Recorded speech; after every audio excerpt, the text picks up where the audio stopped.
Ibikorwa byiza byaranze Amasasu Colonel Dr. Joseph Karemera bikomeze rero bitubera urugero rwiza. Yararwanye apfuye arwanye atashye arwana. Karemera rero aho ugiye usanzeyo bagenzi bacu benshi bakubanjiriza, ubatubwire. Bibaho kamande binyiragizemo ikiniga gito ariko kibaho yisezera kuri mugenzi wawe.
Ibikorwa byiza byaranze Amasasu Colonel Dr. Joseph Karemera bikomeze rero bitubera urugero rwiza.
Imbatanga buhamya baho iyo sector kuntu yakoraga neza. Twigeze kwicara na bagenzi banjye turaganira turavuga ngo ariko ku rugamba twarwanye rwo kubahora igihugu cyacu sectors twaha amanota akomeye kurusha izindi nizihe.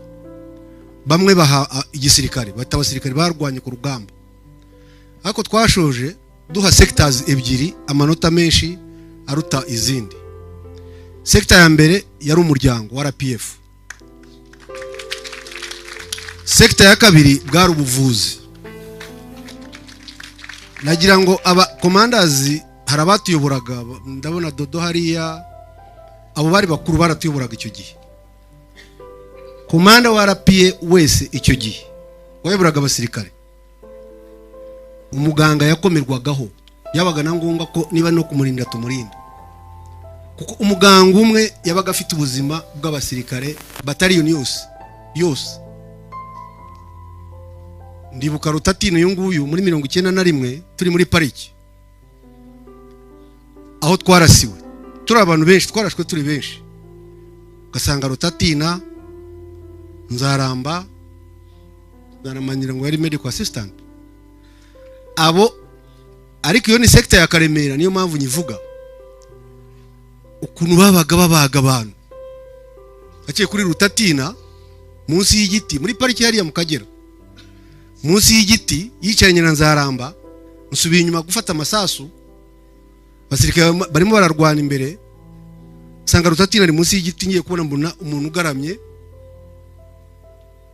amara ibyo munda byose babikuyemo babishyize kuri shitingi y'umukara ngiye kubona ni General Jaka Musemakweli kandi nawe yari muganga icyo gihe nawe yakoraga nk'umuganga basa Rutatina ni Jaka arapfuye Rutatina ari mumara aseka meza atyayigira ati ni muzima ati humura ati numva gahinda karanyishe numva nanze ibintu ndirukanka dufata amasasu ibintu ndirukanka dufata amasasu dusubira ku rugamba turasaduyi nimugoroba tugaruka kugira ngo tugende Doduriya ni watuyoboraga noneho numva aho twita ku headquarter byari mu gihuru aho twita ku headquarter byari mu gihuru numva ryakaramamagaye atafande tinyotiranyishe kini mbwira Rutatina ese uturamuhiki ati we humura mbwira Rutatina ese uturamuhiki ati we humura sinzi ibintu bavangaga ni tutangira gutema ibiti dukora za stretcher twikorera abarwayi bacu turara tugenda ijoro ryose iyo sector rero y'ubuganga yayoborwaga na Karemera uko afande yagiye adeployinga abayobozi mu buryo butandukanye ba operation coordinator operation COs bande ariko iyi sector y'ubuganga yari sector ikomeye kandi koko wabonaga n'uburyo n'afande yamuhangayikishaga warabibonaga ko yari ikomeye mu bimwe rero byerekana butwari bwa Karemera numvishije Dennis akomeza gukoresha komanda afande akigera ku rugamba mu kuyobora urugamba yasanze hari confusion nyinshi muziko twarapfushije abayobozi benshi asanga twese turaho abantu barwanira amaranka gusa uko twambutse hakurya abantu bari bafite ranka zitandukanye mu bintu yihutiye gukuraho ubu yavuze komanda abantu bamwe mushaka kumutamenye komanda cyari iki mu bintu yihutiye gukuraho yakuyeho izo ranka zo twambukanye zose ashyiraho rank imwe twese twitwa commanders twese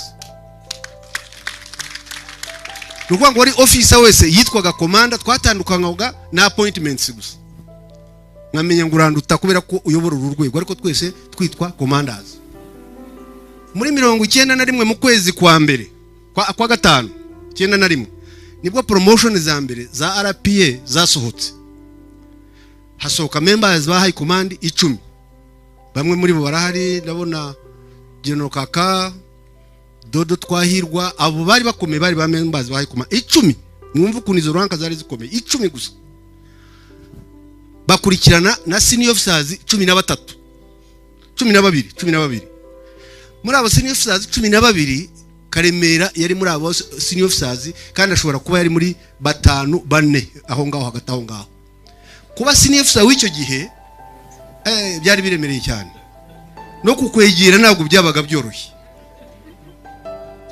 n'uburyo n'abajyaga guhura n'afandi babaga ari bakeye hakurikiraho noneho n'urundi rwego rwa junior officers nabo umubare mwinshi ubwo rero urumva Karemera kuba yari muri abo bantu bafataga ibyemezo byari ibintu bikomeye mwe nigeze kujya mu rugano banze rero nabonye Dr. Rwamasirawe tugiye kureba Dr. Karemera twarwanaga hano za Kagano ni hino na Kinigi hariya mu Ruhengeri Dr. Rwamasirawe usanga umuntu usa neza cyane wambaye imyenda y'umukara. Je narinzi imyenda y'umukara hari ukuntu yari ayambaye ariko imeze nk'iyaba pastori. Kera najyaga mbona abapastori b'Abaganda twajyaga gusengera nkabona bambaye iyo myenda y'umukara. Nsanga rwa Masira je narinzi ko ari umupastori. Kubera iyo myenda yo yari yambaye. Nyuma nibwo rero batubwiye ko ari umuganga. Nzakure Karemera rero iyo wazaga kumureba. Uraje kuko twazaga size abasirikare ku rugamba rwaje urarwana n'abaganga aho ngaho ngo baguhe imiti. Yarazaga kamenya ngo uyu komanda avuye ku front hariya aje gufata imiti. Icyambere bwa buntu bwo mwavugaga ataragukorera ikindi ataraguha na ya miti akabwira escort we mjinga uyu officer hariye uyu officer yabonye cyo kunywa. Icyo gihe twoga dushonje nyine tumeze nabi. Iyo wagiraga amahirwe rero ugasubira inyuma nkaho ngaho bakaremera babaga bari wabaga ugize ibwami kubera ko wari ugiye kubona ikintu cyuri. So aho rero niho giyeho nagiye mbona Karemera. So Karemera mu bintu yakoze sector yo yahawe inshingano yahawe yarazikoze kandi azikora neza. Kandi kubikora neza ndarangije Dennis. Ubundi Dennis imyaka maze hanze ni myinshi. Yawa akigiye hanze nkanjye ubu yakaba yareka nkavuga kubera ko nakaba yishyiramo order ariko imyaka maze hanze ntabwo wa controlling umubasha.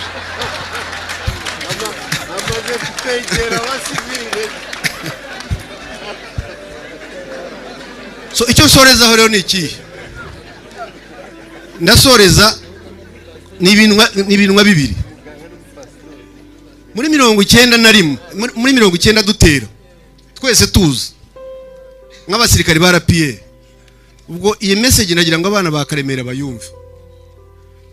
Ndareba bamwe bahuza abana ba Karemera nagira ngo iyi message muyumve. Dutera muri 90 mubyeyi wanyu pfu yari kano, titles zose bazivuze, ambassador, minister, ni byinshi, senator.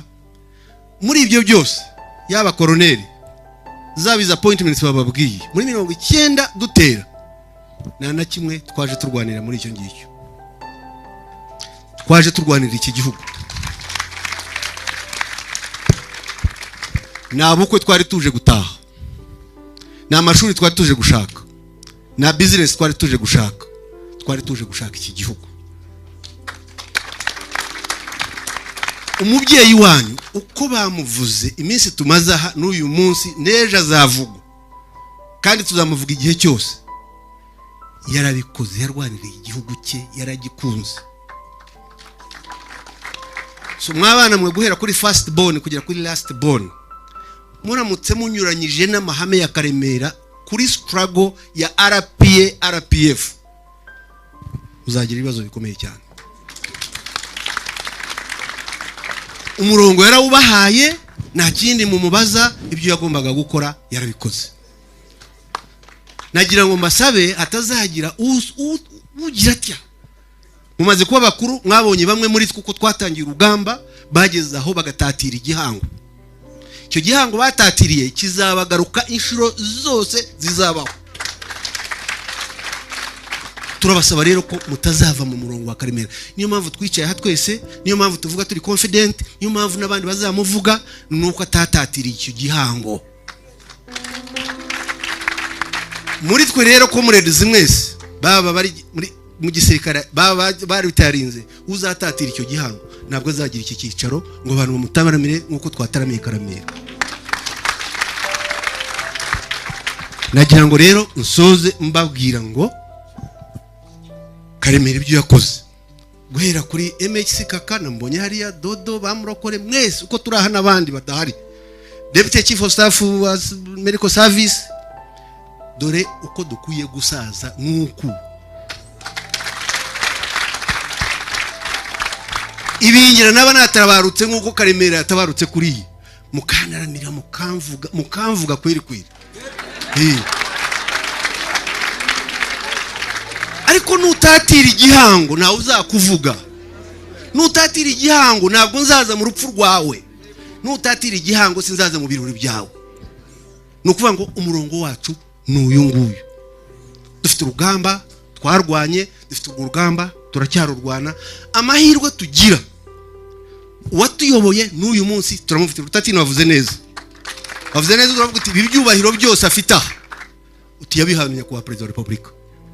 Uko twicaye aha aba mwumva abamembazi ba high command, senior officers, generals, menya bande na uretse nawe n'aba ministers, ninde ubiba uyu munsi tuba turaha ubu dushaka gusohoka hano ugasanga muri aba bicaye aha ngaha harabo yashyizeho, harabo yakuyeho.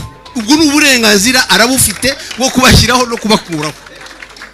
Nagira ngo rero rwose uko abantu bose mwavuze Karemera, Dennis ndarangije, ariko nagira ngo mbwira abantu ngo urupfu Karemera yapfuye, jewe kanivuge ndike kuvuga abandi wenda abantu batinya gupfa cyane, ariko jewe ngize amahirwe nanjye nzapfe nkuko Karemera yapfuye. Yararwanye, apfuye arwanya, atashye arwana. Karemera rero aho ugiye usanzeyo bagenzi bacu benshi bakubanjiriza, ubatubwire.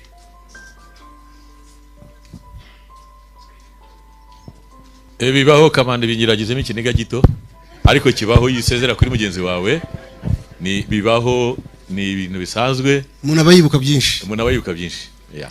Twaciye muri byinshi kandi tuzakomeza tubicemo, ariko kirenge cya Karemera abasigaye dukomeze, natwe bazatabaruka ejo, abandi bazakomeze, iki gihugu kizabere aba bana bari aha ngaha amata n'ubuki nk'uko cyavugaga. Asante sana.